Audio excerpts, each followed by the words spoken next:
When the caller ID flashed Mom on my phone, a sense of inevitability washed over me. It took no more than her first few words, dripping with a forced joviality, to confirm my suspicions. Darling, we've just handed Bobby a check for his new home. $100,000.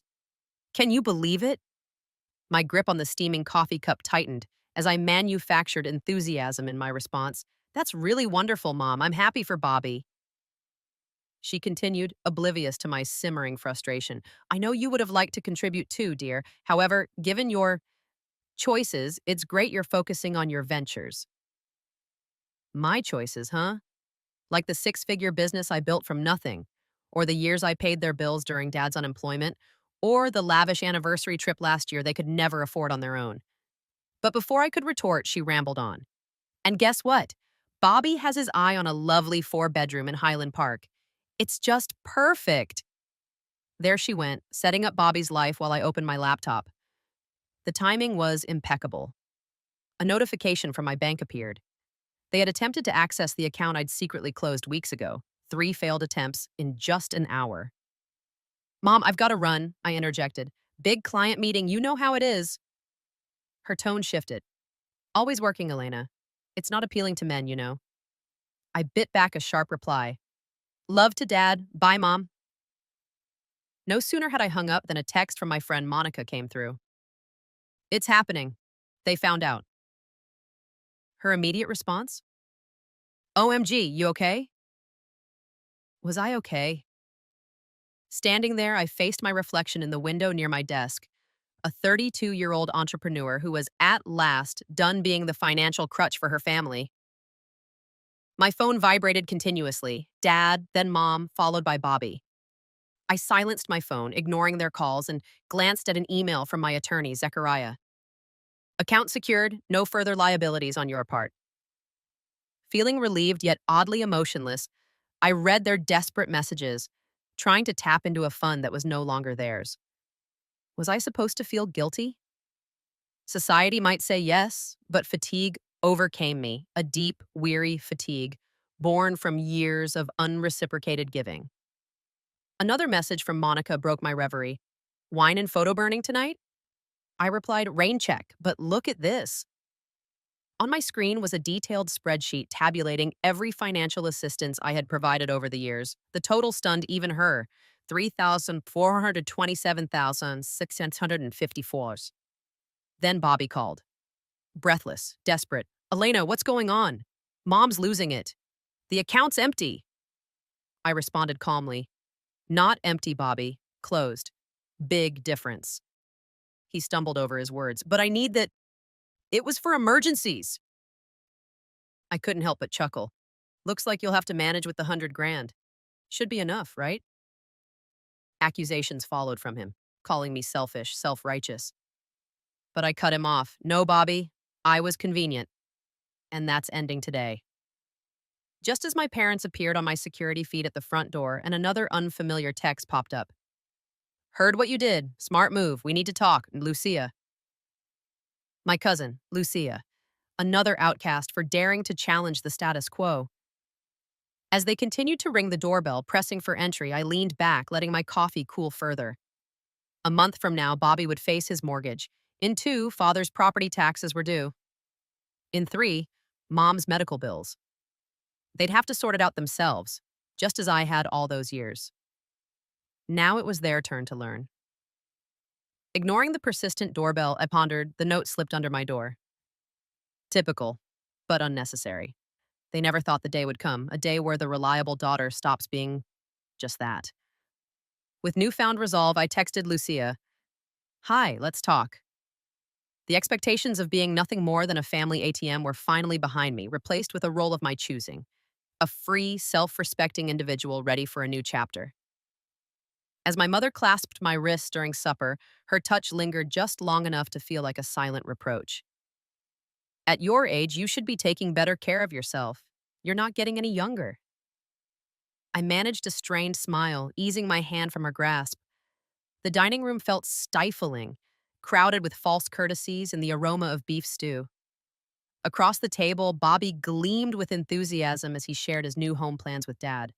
And the master bath has a massive jacuzzi. Imagine that for a future wife, huh? He grinned at Mom, who returned the smile with pride. Speaking of which, Mom piped up, Sarah's daughter, Rachel, is available again. Such a darling. And her job at the library gives her much better hours than yours, Elena. I forcefully jabbed my fork into a carrot. My hours work perfectly for me, Mom. Besides, my company just hit the $1 million mark last year. The room fell silent, the sound of Dad's fork clanking on his plate echoing sharply. That's quite forward of you, honey, Mom finally remarked, her tone laden with worry. Men generally prefer not earning less than women. I completed her thought for her. And yes, you've said that before. Bobby chuckled awkwardly. Ease up, sis. No need to go all women's lib on us. Want to hear about the cellar I'm putting in? Actually, I replied, setting my fork down. I'm curious how you're funding all these renovations with what you make at the dealership. Another blanket of silence fell. Dad coughed uncomfortably. Elena, it's rather unbecoming to discuss finances openly like that. I scoffed lightly. Strange, I don't recall it being unbecoming when you needed my help with the mortgage payments. That was different, Mom snapped back. We were family helping each other out. This sharp-tongued approach of yours, it isn't good for you. My phone vibrated. A message from Zechariah read, All set, you're good to go. I smiled, this time sincerely. You know what isn't good, Mom? The fact that I've financed your hip replacement while you were stashing away funds for Bobby's property? Bobby's expression darkened. That's unfair. You're just envious because… Because what? I stood abruptly, my chair screeching against the floor. Because I hustled while you freeloaded? Because I built something tangible while you waited for hand-me-downs? Or because I finally ceased to be the family's fallback option? Elena?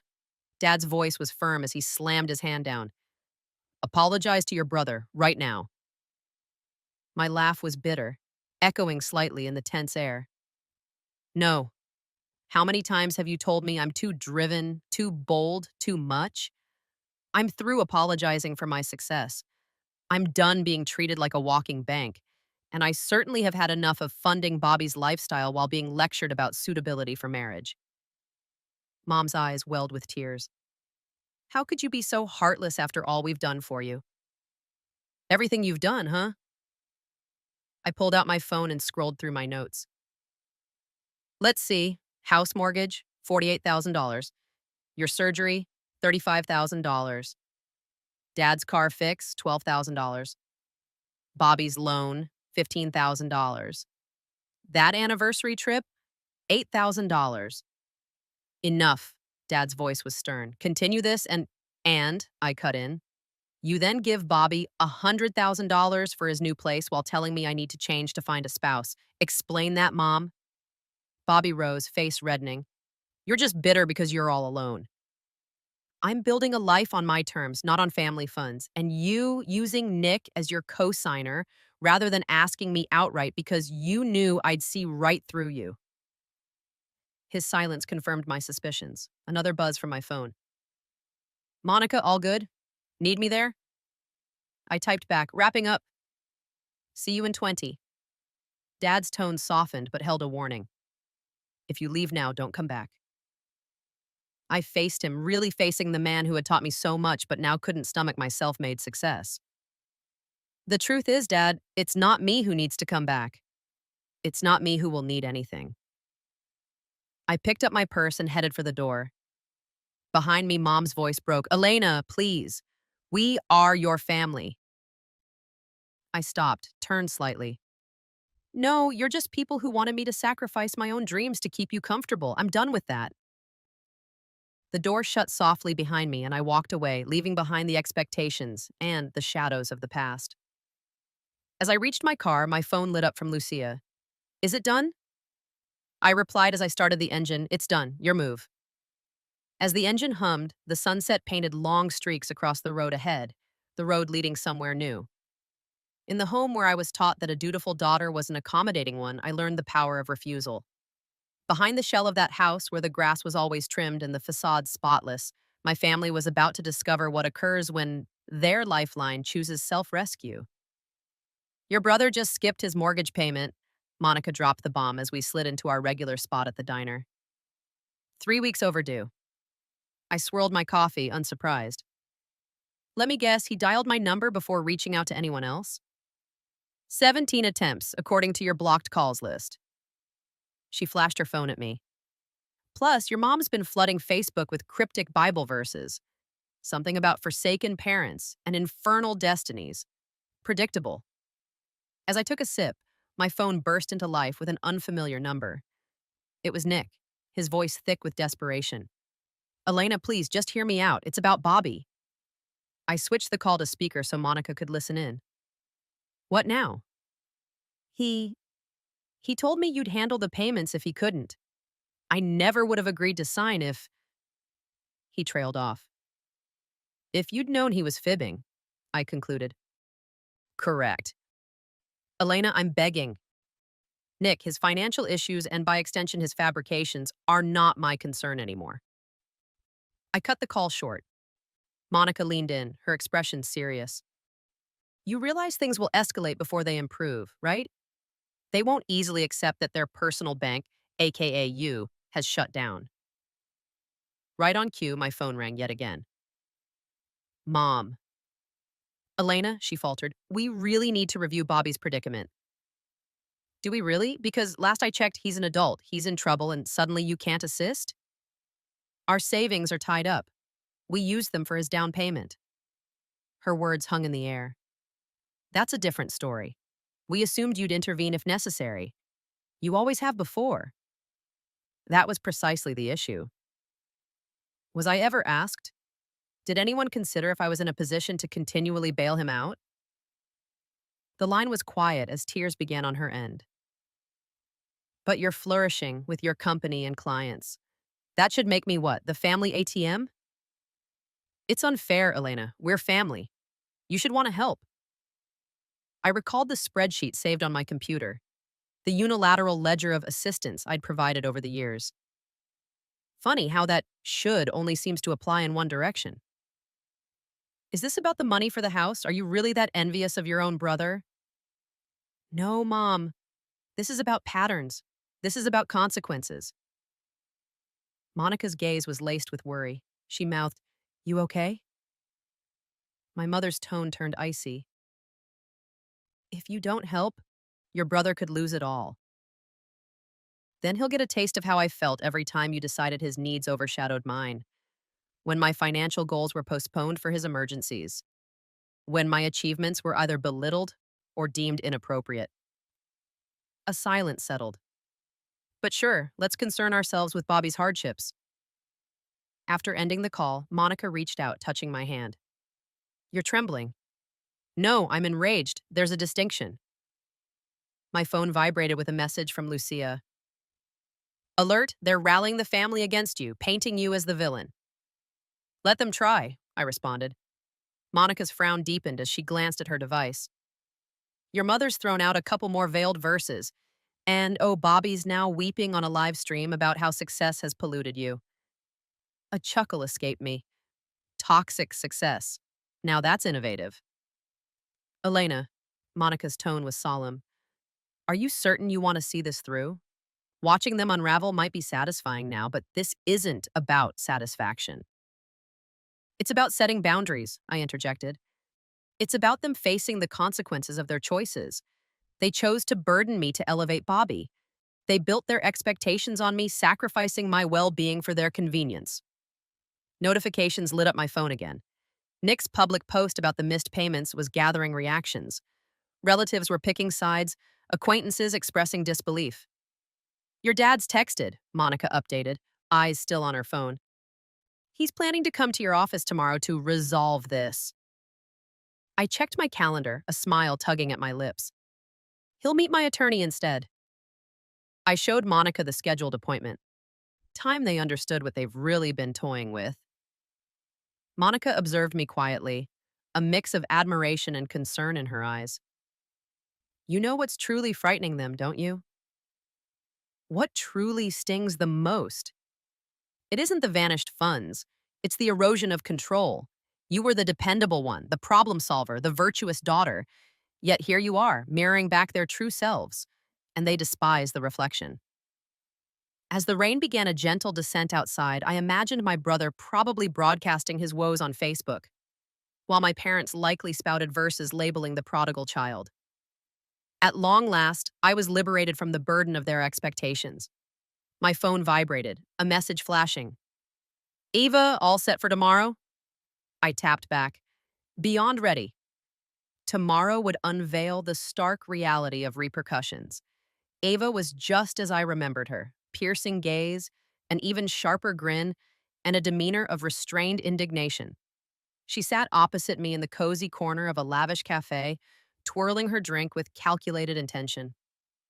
I saw the signs a decade ago, she revealed, as the echoes of past betrayals laced her words. When I quizzed about the trust fund, she simply nodded. Our grandmother intended for us to share it, but your mother, my beloved aunt, painted me as erratic for challenging their decisions. Just like that, I was ousted, funds withdrawn, tagged as the troublemaker. How much was it? I inquired. 200,000 each, she responded, taking a sip of her drink, her eyes locking with mine. But you knew this, that's why you brought me here. I opened my laptop, pulled up a file marked Family Assets, and swiveled the screen towards her. Look at this. 3 weeks prior to the hefty financial aid for Bobby's new home, a significant sum had been moved from an old account, one I had set up for their urgent needs. Eva leaned in, her eyes narrowing. They used your funds to secure his mortgage? That's $40,000 from last year, intended for your mother's health emergencies. I snapped the laptop shut. The very same bills which, according to the hospital, remain unpaid. Unbelievable, Eva muttered, reclining in her chair. And yet, they maintain their innocence? Apparently, I'm now a daughter of Jezebel, according to Mother's latest public sermon, I replied. The waiter approached, placing our meals quietly on the table. We ate in silence until Eva broke the pause. There's more you need to know, she said, pulling out her smartphone to display an email. The estate in Spain, left by our grandfather for all the grandchildren. I froze, fork in midair. The villa? She nodded. Sold 3 months ago, without a word to any of the rightful heirs you included. It suddenly seemed too hot, too suffocating within those cafe walls. That can't be legal. She'd need our consent. All forged, Eva confirmed calmly. I have the evidence. There's been a plan in motion for some time now. My phone vibrated. Monica's message displayed Bobby's latest public tirade about family values. Ironic, Eva remarked with a sly glance. Did you ever confront them about the trust fund? I asked. Attempted to. Met with scriptures, talks on family fidelity, and denials, she replied, a wry smile crossing her lips. But unlike them, I documented everything. Each deceit, every misappropriation. From her purse, she produced a USB, sliding it across to me. Consider this your armor. My phone lit up. Dad's text confirming their visit tomorrow. They were clueless about the storm awaiting them. Tomorrow's meeting will be quite the revelation, I mused. It's the irony of it all, Eva reflected. They trained us to be meticulous with records to safeguard our assets. Little did they know we'd turn those lessons against them. As narcissists, they never imagined we'd outplay them at their own game, Eva remarked as the waiter presented our bill. As I reached for it, she grasped my wrist gently. Let me. Think of this as a small investment in our future endeavors. Partnership? I echoed, meeting her steady gaze. That's right, she affirmed, that familiar daunting smile playing on her lips. What happened to us isn't unique. There are others out there, other women facing similar battles. And together, we're going to help them reclaim what's theirs. My phone buzzed one last time. Zechariah's message confirming all was set for tomorrow. Everything was in motion. As we left the cafe, a sense of purpose fortified within me, not just for revenge, but for justice, too. They're coming after us, you know, I murmured. Lucia's laughter echoed in the crisp air. It had a defiant, warm quality to it. My dear, they've attempted that before. It's our time to strike back. As we emerged into the cool night, A bond of rebellion tied us together. Meanwhile, my family was likely plotting their next move, secure in their illusion of control. They were oblivious to the storm about to break. All set for tomorrow's showdown? Lucia inquired as we went our separate ways. My mind wandered to the USB stick snug in my purse, containing a decade's worth of secrets, outlining the injustices inflicted upon women cornered by familial duties. Absolutely ready, I affirmed, my resolve hardening. Tomorrow, we unveil the true force of the daughters of Jezebel. At the stroke of 7 o'clock p.m., the doorbell echoed through the house. Peering through the lens of my security camera, I watched my parents, my mother primping her hair and my father straightening his tie, their pre-battle rituals. Bobby lingered in the background, his usual confidence replaced with hesitation. I let them in. Zechariah and Lucia were already stationed in my office, papers and evidence fanned out before them. Elena? My mother's voice floated down the corridor, tinged with feigned sweetness. In here, I called, directing them to the imminent confrontation. They hesitated at the doorway, taken aback at the sight of Lucia. What is she doing here? My father blurted out, his tone harsh. Taking a seat, Lucia retorted smoothly, her calm masking the storm within. It's customary during financial audits, after all. Financial? Confusion and fear tinted my mother's voice. I invite you to sit. I motioned towards the chairs. We have a significant discussion ahead. If this is concerning the property, Bobby, my father began, but I cut him off. This encompasses everything, I stated, powering up my laptop. Every transaction, each crisis, every unaccounted for expense, down to that villa in Spain. My mother's hand clutched at her throat, shock evident on her face. Elena, I don't understand. Save it, Lucia interjected sharply. We've secured every necessary document. Zechariah cleared his throat to draw attention. Mrs. and Mr. Bennett, the situation here involves serious allegations, fraud, illicit sales, and forged documents. This is absurd! My father's palm slammed down on the table. We are family. Elena, end this madness. I opened a spreadsheet titled Karma Audit. Let's begin with last March. $15,000 was needed for Mom's medical bills, which never reached the hospital. Bobby eventually repaid that, my father tried to interject. No, I corrected him firmly. He promised to repay. Promises aren't payments. Elena, my mother's pleading tone filled the room. We did what we had to for the family. You were in a position to help. Was I? I spun the laptop towards them, revealing my financial sacrifices. While I shouldered your debts, my own prospects dwindled, my savings drained, all while you secretly redirected funds to bolster Bobby's home. This is emotional blackmail, my father stood, indignant. No, this is about accountability, a concept seemingly foreign to this family, Lucia said quietly. I held up a manila folder. Inside here are the details of the villa you sold without rights, property meant for all grandchildren, not just yours. My voice was steady, but the weight of betrayal was heavy. You're tearing this family apart, my mother sobbed. Actually, Zechariah added, that would be the unauthorized transactions, forgeries, and financial deceit. Bobby, silent till now, looked up, distress written all over his face. You mean you won't help with the house? I fixed him with a resolute gaze. You knew the financial constraints, yet you expected bailouts, as always. We're leaving, my father declared, moving towards the door. This is ludicrous. Go if you must, I replied evenly. But these documents reach the authorities regardless. You decide whether we settle this here or in court. You wouldn't dare, my mother's whisper barely reached my ears. Lucia's laughter this time was chilling. Like you dared to misuse my trust fund. That was different, my mother protested weakly. How? I challenged. Because it served you? Because you assumed there would never be repercussions? The room fell into a dense, oppressing silence. Here's the plan, Zechariah intervened, laying out more documents. You will acknowledge your debts, The house will be sold to repay for the improper transactions, and you will cease all interference in Elena's and Lucia's lives. Or, my father faced him, defiance still flickering, or these papers are filed first thing tomorrow. It's your choice. Defeated, my mother collapsed into a chair while Bobby stared blankly at the floor and my father's complexion reddened alarmingly. Elena, my mother's voice cracked, could you ever forgive us? For a moment, I truly looked at my mother, the woman who raised me to be strong only to resent that strength.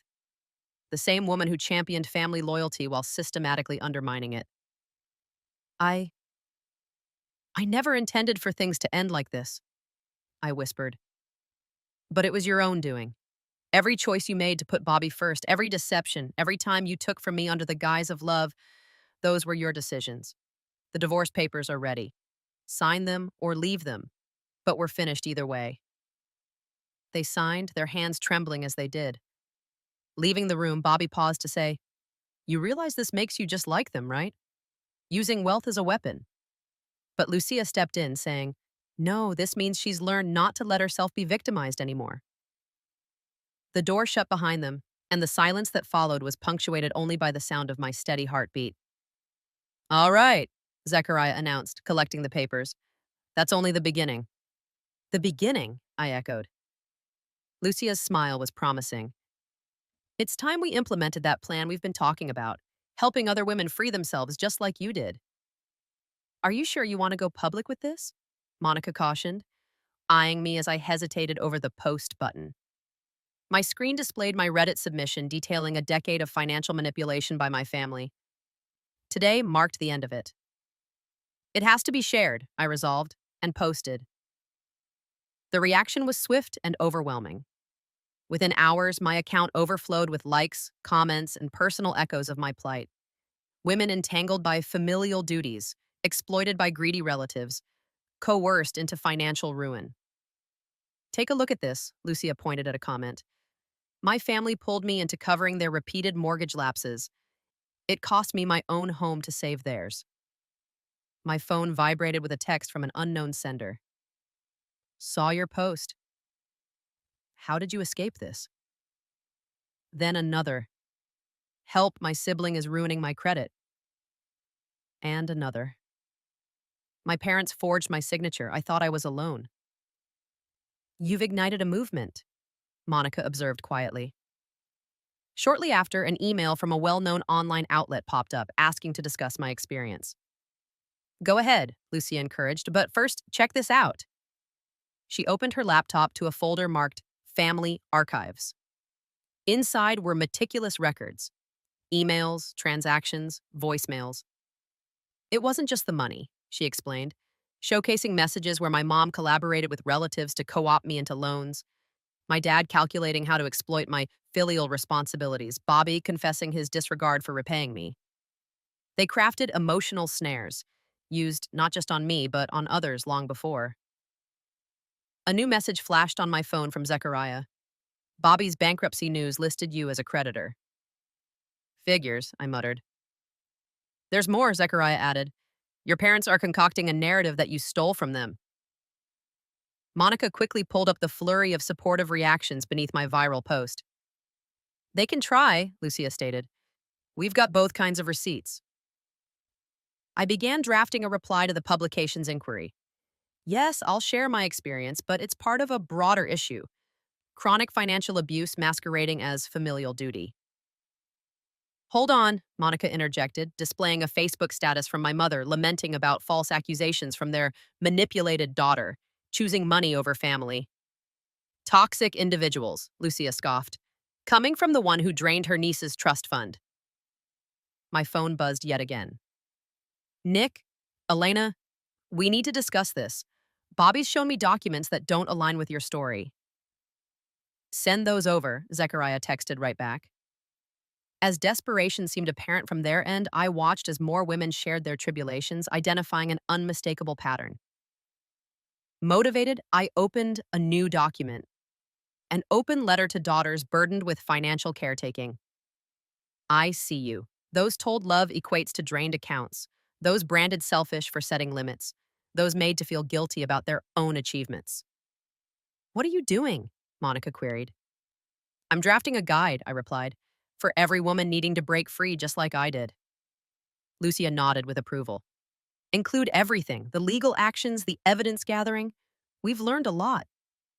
My phone continued to buzz, a testament to a growing chorus of voices, each finding their strength. They'll claim you're just bitter, airing family secrets, Monica cautioned. Let them, I answered. I continued typing, resolute in my convictions that the truth didn't need anyone's approval. Soon, an alert flashed across my screen. Bobby was broadcasting live on Facebook once again, this time lamenting about familial betrayal. Unlike before, the tide of comments had shifted. New voices were surfacing, all betrayed by his financial deceptions. Your folks just put their home on the market, Zechariah messaged. Price to sell fast. They're in a bind. Lucia gently tapped my back. Are we good to go for the next step? Peering into the burgeoning network of women revealing their own battles at the framework we had devised for freedom and healing, I nodded eagerly. Absolutely, I responded, then penned a concluding sentence to my open letter. To every daughter burdened by the cost of familial ties, your value isn't determined by the dollars you contribute or the debts you pardon. Your liberation begins the instant you reject guilt as currency. As I published the post, another notification dinged from a women's rights organization. We're here to support you in establishing a formal initiative. The need is overwhelming. See? Lucia beamed, her eyes alight with a quiet fire. The best form of revenge isn't silence. It's empowering others to raise their voices. Monica toasted her coffee to karma and charitable deductions. Your brother's been forging your signature, Zechariah disclosed, spreading out documents across my desk. It appeared Bobby had been busy. Unauthorized loans, credit cards, even a vehicle lease bore my faked signature. Each fraudulent act was a paper trail of deceit laid out before me. Look at the date on this one, Zechariah pointed. Only 2 weeks before your parents gave him the initial money. Lucia leaned in, her gaze sharp. They all anticipated this fallout. My phone vibrated with new messages from Monica featuring screenshots of our mother's latest social media plea for divine intervention against the greed tearing at her family. They've officially listed the house for sale, Lucia updated us, browsing her phone. Just yesterday, and far below its value. They have no choice, Zechariah elaborated. With the fraud case picking up steam, it's better they sell now than have it confiscated in litigation. My phone chimed once more, this time with a text from Nick.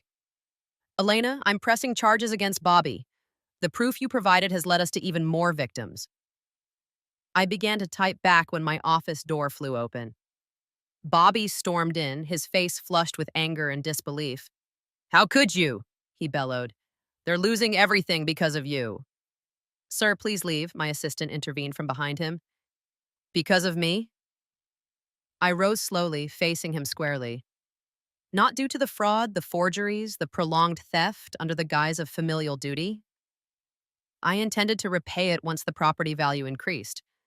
After bleeding me dry further, I brandished the forged documents. He faltered, his bravado slipping. Those can be explained, he stammered. Save your explanations for the investigators, Zechariah cut in sharply. Bobby's demeanor deflated. Mom and Dad are shattered. They could lose everything in their retirement. They forfeited their retirement the moment they decided to support your schemes, Lucia replied icily. Elena merely uncovered their own undoing. My phone rang, Dad calling. I switched it to speaker. Elena, he rasped, we need to speak in person. There's nothing left to discuss, Dad, I replied. But your mom, she's suffering from all this stress. The stress of being caught, Lucia added sharply.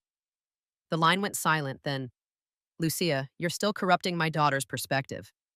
No, Uncle Stewart, I'm aiding her in seeing the truth, something you markedly avoided. Bobby edged closer, his hands lifted in a futile plea. Sis, we can sort this out. Correct things. Make it right? I pulled out my documentation folder. Like when you corrected the $15,000 you took for your startup, or the $8,000 for your ex's ring, Or maybe we should discuss the credit accounts opened under my name. I was desperate, he claimed. No, you felt entitled, I corrected him sharply. My assistant reappeared, this time accompanied by security. Bobby offered no resistance as they escorted him out, yet his parting words lingered in the air. You'll regret tearing our family apart. The family dismantled itself, Lucia remarked quietly. We simply chose not to drown with it. My phone buzzed anew. A message from the women's rights group. Support group kicks off next week. 20 women have signed up. You're making a difference. Dad was still on the call. Elena, whatever you desire, just name it and it's yours. Please, just end this. That's the issue, Dad. You still believe this is about money. So what do you really want? I considered the women in the support group, Lucia's misused trust fund, the years of manipulations and guilt impositions. I want you to grasp the magnitude of what you've done. Not only to me, but to every woman you trained to sacrifice herself for the sake of family. Every daughter you viewed as a mere financial resource. We loved you, he whispered faintly. No, you used me. There's a distinct difference. I ended the call as Lucia flashed her screen towards me.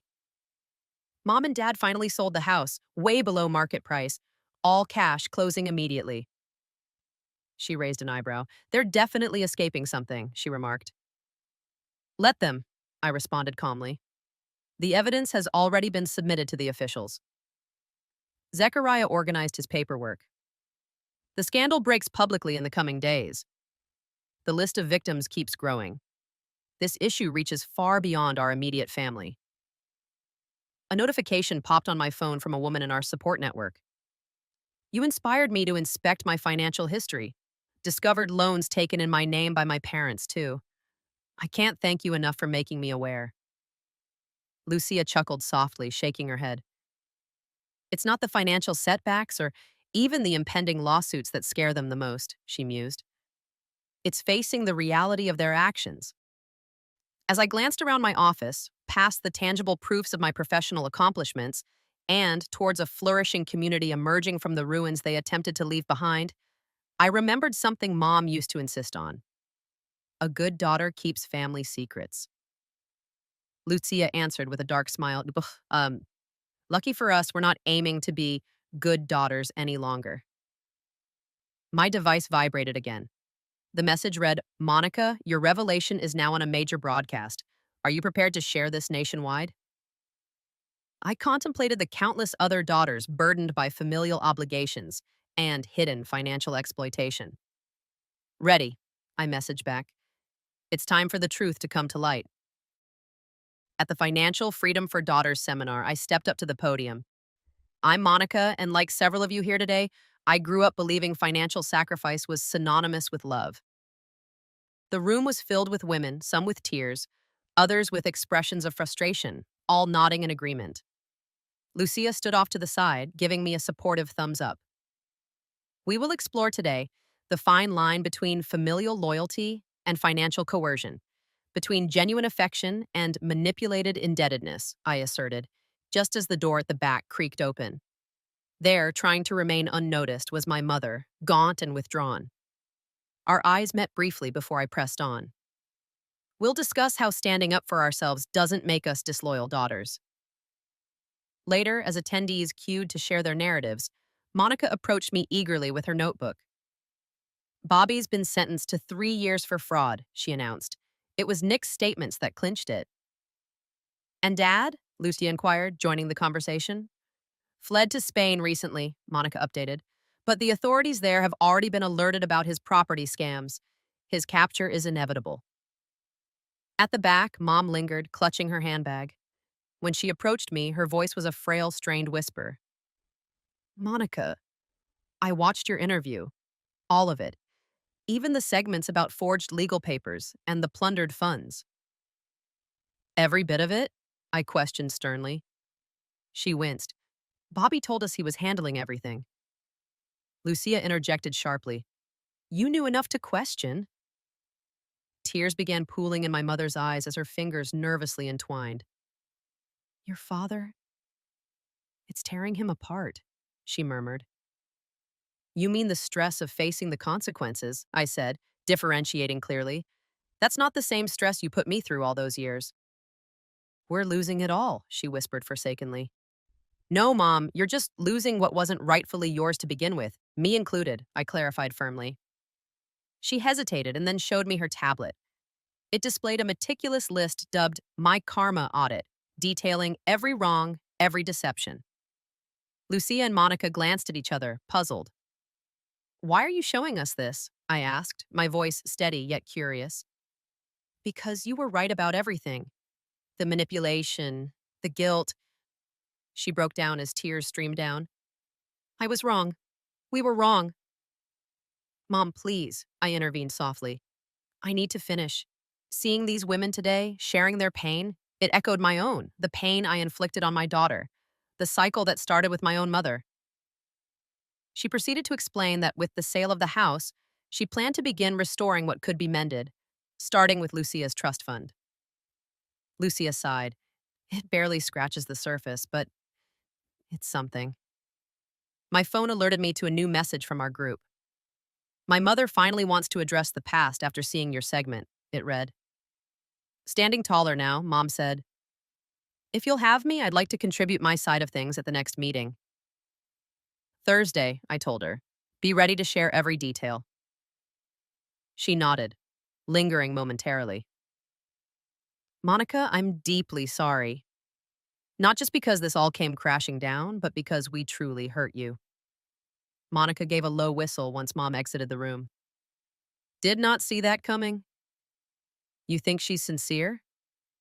Lucia watched our mother retreat to an old, modest car, a stark contrast to the luxury she once flaunted. Maybe, she replied thoughtfully. I responded, but there's more to why we're here today. As I glanced at my phone, it was buzzing with alerts.